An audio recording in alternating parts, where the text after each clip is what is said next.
Shabbat shalom, everybody. This is Rob Shmuel Ben Yehoshua, Rabbi Stephen Epstein. Yes, Rashbi's in the house.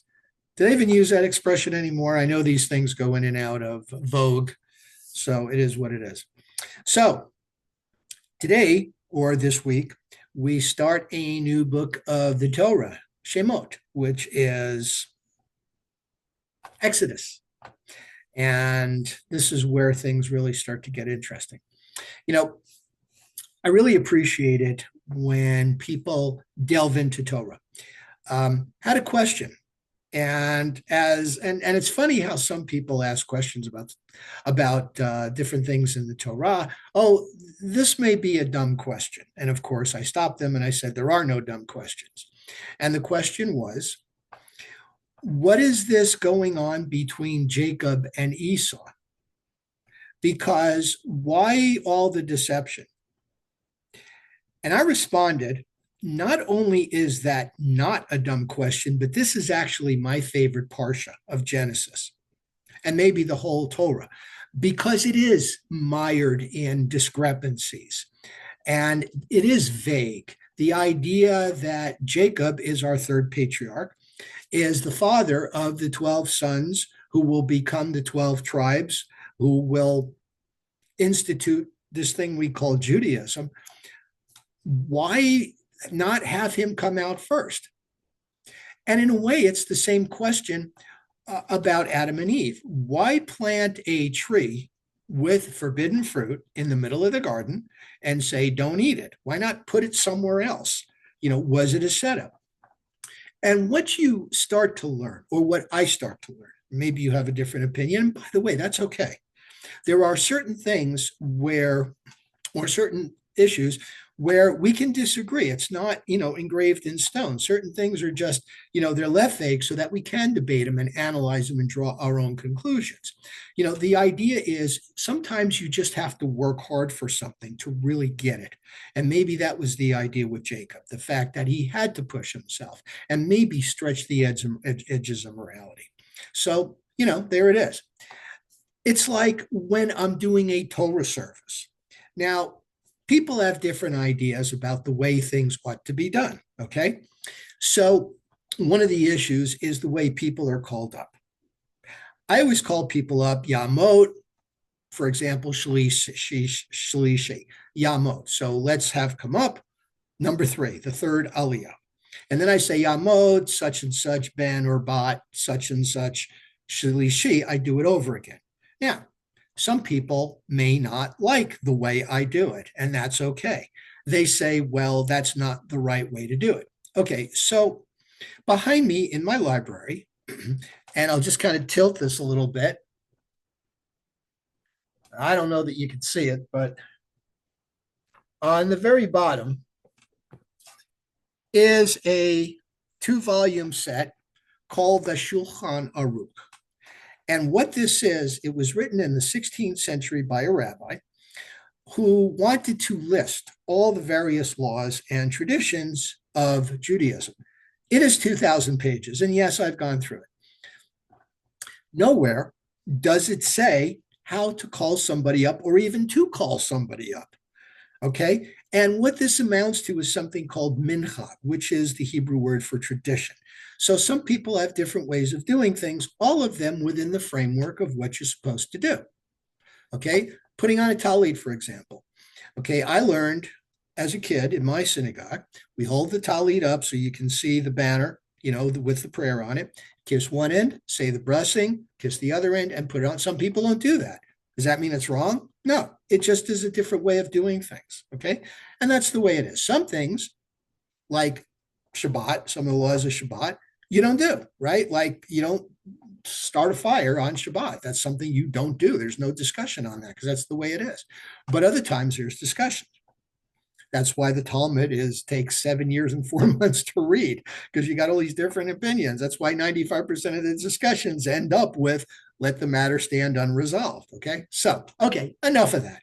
Let's start Exodus. Let's start with Moses, our reluctant hero, a man who was saved, brought up in the court of Egypt, exiled because he protected his people, right?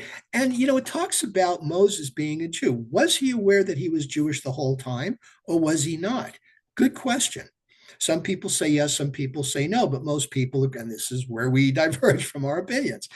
A lot of people believe, yeah, he did know he was Jewish, being brought up in Egypt. And that's why when one of his people, an Israelite, was being abused by an Egyptian taskmaster, he came to his aid. So here's Moses in exile, living a very happy life as a shepherd. And God approaches him and says, for all the right reasons, I need you to go back to Egypt and free your people. Moses was not a slave, right? He had been in Egyptian royalty. He was a Hebrew. He was a Levite. He's really kind of the perfect person to go back and do it. All the tumblers came together. So Moses, of course, is reluctant. Well, who am I? I'm kind of tongue-tied. I can't speak. And God's like, you go with Aaron, and Aaron will help you out. And God's like, you know what? Enough. Just do it. Just do it. Nike, just do it. So Moses goes back, approaches Pharaoh, and Pharaoh, of course, with his big ego and his hardened heart, which, by the way, he did himself. God just kind of helped him along, gave him what he wanted, says no. Not only am I going to say no, but now guess what? These people of yours with this God with no name who I have never heard of are going to start doing their own straw and, to make the bricks. The question is, if you are a general contractor and you have hired people to do a job, okay, you want them to use the best tools and the best supplies within reason, of course. People, unfortunately, like to cut corners to save money and make their own money. But nevertheless, you want to make sure the job is done right? Because it's an important job. You've agreed to it. You don't want people coming back and suing you for poor craftsmanship. You want everybody to sing your praises to their friends. So you have lots of work and it gets done right. So here's Pharaoh telling the Israelites, okay, well, you got to get your own straw now, which kind of pushes them back, and you still got to build the bricks. You still got to make the same amount of bricks. Well, that's going to put a strain on your abilities. So the question is, were they really building cities and granaries, like it said, or was this just work to kill them, right? Make work, drive them into the ground, kind of death by overwork. That's kind of what it is. So Moses and Aaron kind of saw this. And Moses, of course, is, God, what did you do? You set me up for failure here. And God's like, no. At the end of the Parsha, which, we're in the last third now, the triennial year 3, God's like, you will see what I will do to Pharaoh. So remember that saying, if at first you don't succeed, try again. Remember we talked about Joseph and how he had to go through all of these challenges. Abraham, 10 trials. Jacob, okay, all the hassles he had to go through to establish his patriarchy with his sons, right? And Joseph, and having first he was a slave. He was serving Potiphar, this minister of Pharaoh. He's set up. He's in jail. He's a Hebrew. He's looked down on. All of a sudden, he's the viceroy of Egypt. If at first you don't succeed, try again. Some of you, maybe most of you, maybe all of you know who Mark Cuban is. Okay, he is the owner of the Dallas Mavericks basketball team. He's a billionaire. I forget what. I think he started. Was it Oracle or one of those tech companies? He made a comment to somebody on that show, Shark Tank. He says, you can fail 1,000 times. You just have to succeed once. That's the advice. That's the lesson we take from Moses. Pharaoh, fear our people. No, now they have more bricks. Okay, well, guess what? You're about to endure 10 plagues, you and your people. Okay, if it takes 10 trials, there it is. By the way, 10 is an interesting number. Have you noticed how often it comes up? And this is why 10 adult Jews are a minyan, right? 10 trials of Abraham. If there are 10 righteous people in Sodom and Gomorrah and the other 3 cities, will you spare them? 10 spies, right? 10 plagues, 10. So there it is. Okay, Shabbat Shalom. Thank you for listening, and we will see you in services.